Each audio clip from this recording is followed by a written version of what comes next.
Friends, previous chapters में हमने समझा कि किस तरीके से कंपनीज अपनी कैपिटल, इक्विटी और डेट की फॉर्म में रेज करती है। ये इक्विटी और डेट रेज करने के लिए कंपनी जो मोड यूज करती है, जो मार्केट यूज करती है, उस मार्केट को बोलते हैं प्राइमरी मार्केट। इस चैप्टर में हम समझेंगे प्राइमरी मार्केट एंड आईपीओ के बारे में।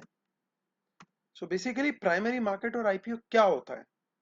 सो primary market means where securities are created, यानी जहां पे सिक्योरिटीज क्रिएट होती हैं उसको प्राइमरी मार्केट बोलते हैं।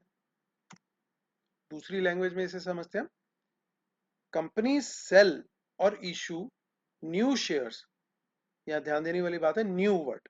द कंपनी सेल और issue new shares, debentures and bonds which are collectively also called as securities to the public for the first time। सो जो कंपनी पहली बार कोई नए शेयर्स, डिवेंचर्स या बॉन्ड्स इशू करती है पब्लिक को, तो उसको हम इनिशियल पब्लिक ऑफर या आईपीओ या फर्स्ट पब्लिक इशू बोलते हैं। इसी को हम प्राइमरी मार्केट भी बोलते हैं।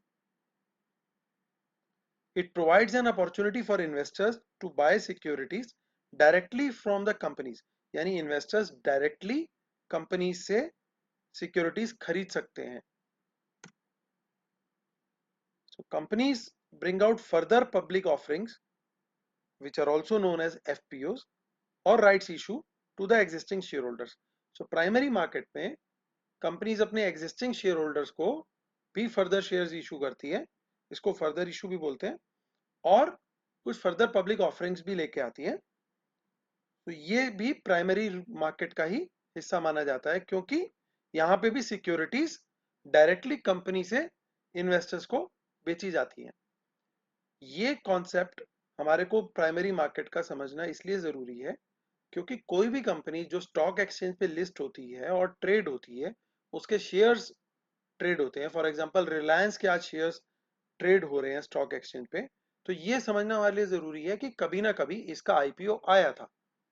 यानी कि किसी भी कंपनी को अगर अपने शेयर्स की ट्रेडिंग करवानी है या वो चाहती है लिस्ट होना स्टॉक एक्सचेंज पे, तो उसको आईपीओ रूट का ही सहारा लेना पड़ेगा। सो ये था कॉन्सेप्ट दोस्तों प्राइमरी मार्केट एंड आईपीओ के बारे में। Thank you.